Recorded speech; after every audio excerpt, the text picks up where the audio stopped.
flex by the OZ. I guess even back then you could call me CEO of the ROC. Ho. Hey, what's good, y'all? It's Sperry Springer. We out here, and I just want to say thank you, and you're always welcome to this channel. So I've been gearing up to drop lists and exclusive content such as this on the daily. Yeah, I'm trying to drop this type of content every day for you guys. But the thing is, I can't do it without you guys. So with your support, I can meet your demands. Because if I know you guys want it, I'm going to make sure I get it to you guys. Be sure to subscribe if you're not already. And if you are, you know what to do. Hit the like, get in the comment section. Much love to the supporters. Anybody knows me knows I'm one of the biggest JayZ fans ever, man. Like, you would have thought I was from New York, son. Nah, I'm joking. No, but for real, I'm a big JayZ fan, man. You know, I always recommend JayZ to a lot of my younger homies because I do understand that there is a gap, a generational gap of, you know, kids and younger adults that don't really listen to JayZ or give him the time of mind. But you don't realize a lot of the stuff that's going on today wouldn't even be going on if it wasn't for a dude like JayZ. You know what I'm saying? He took hip-hop to a whole new level. He raised the bar. He showed you that it was possible.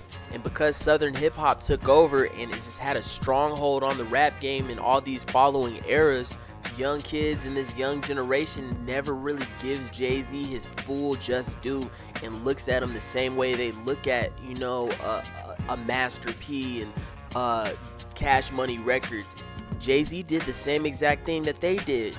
Actually, he really did it out the mud, just like Master P. I made my own record label, started selling the CDs out my trunk, and we forced the record labels to get with it or get lost. Rockefeller Records was built off of street money. I mean, a lot of hustling money. Between JayZ's drug money and Dame Dash's own hustling money, the label was built out the mud from the ground up, the definition of an independent label. JayZ went from being an upstart independent label owner to being collectively worth more than $1 billion with my queen of a wife who runs the world. If you ain't learned nothing from JayZ and you don't listen to him, always remember this quote. I'm not a businessman, I'm a businessman. Let me handle my business, damn. A simple one.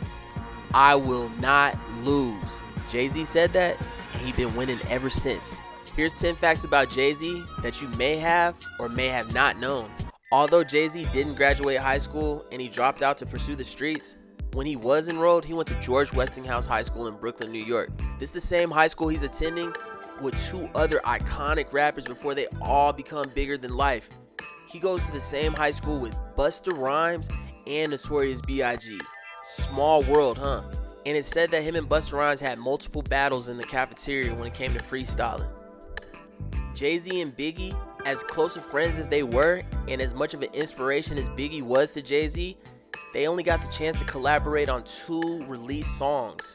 One of them being such a well-fitting title as Brooklyn's Finest that made JayZ's debut album Reasonable Doubt, and the other one being I Love the Dough, which was on Biggie's last album, Life After Death. It was well known that JayZ looked up to, respected, and admired Biggie as the #1 rapper in the game. He learned a lot about the hip-hop industry and how to make songs from being around Biggie and Puff Daddy.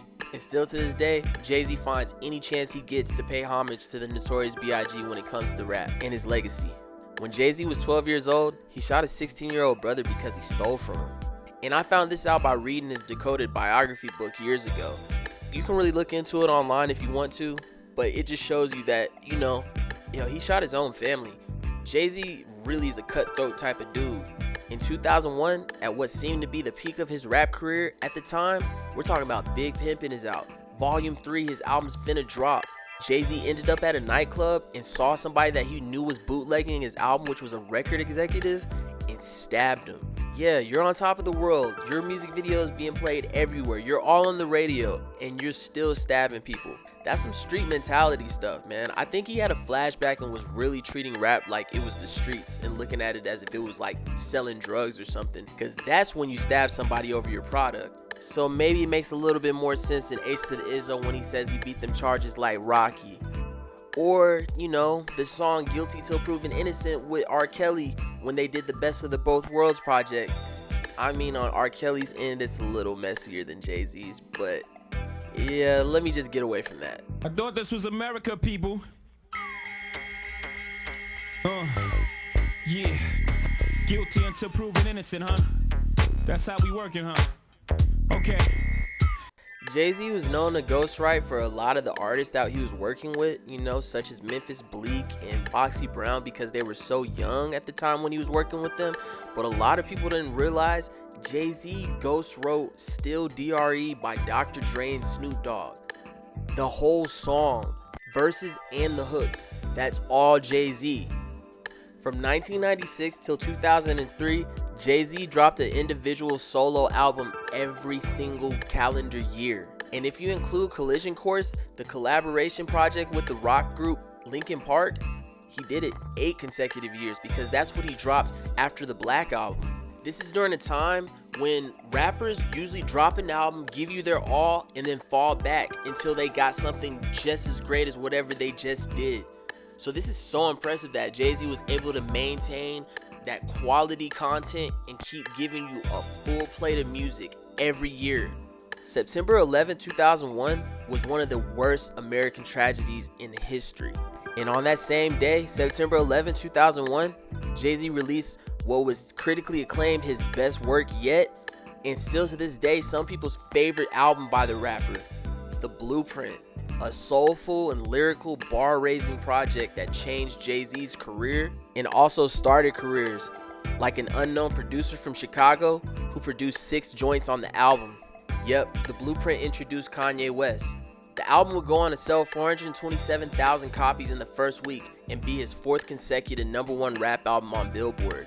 Yep, JayZ's The Blueprint release date was on September 11th, during the worst tragedy in America. But with songs like Heart of the City and Song Cry, these soulful songs that give you feeling, I'm sure it helped people in the city get through the dark times. In 2002, we would see JayZ and Beyonce link up for a song called 03 Bonnie and Clyde. This song and video would go on to make the world go crazy and start so many rumors that they were dating. And in 2003, Beyonce would go forward with her solo career, breaking away from one of the most successful girl groups of all time, Destiny's Child, and she would drop her song Crazy in Love, her debut single that features JayZ on it, and he kicks a verse that keeps you on edge wondering, are they dating?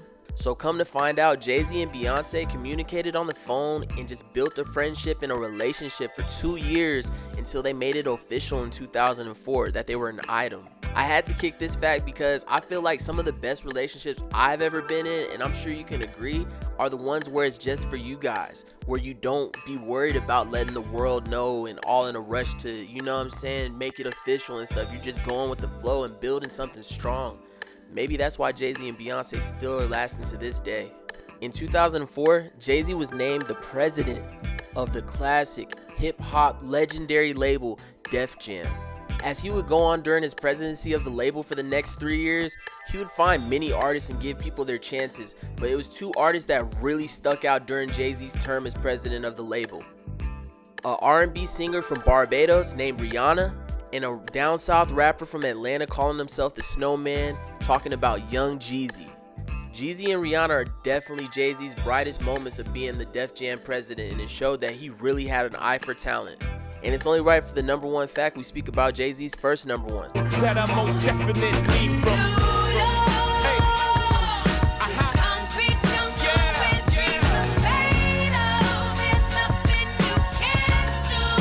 His first #1 song, that is, on Billboard. Empire State of Mind in 2009 was JayZ's first song to ever top the Billboard Top 200. With some help from Alicia Keys on the hook and some lyrical painting of what it's like to be from New York City by JayZ, this song would go on to be an anthem.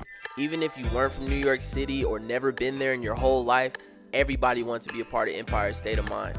So that's crazy. It took JayZ 13 years to top the radio charts of all genres. That's persistence. Now I bet you believe the guy when he said, I will not lose. Were there any facts that I missed about JayZ? Are there any facts on here that kind of surprised you or that you're impressed by? Hey, get in the comments and let me know. And if you got any list ideas, get in the comment section and let me know. I might end up using one of them. Until then, be sure to subscribe if you're not already. And if you are, much love to the supporters. I just want to say thank you, and you're always welcome.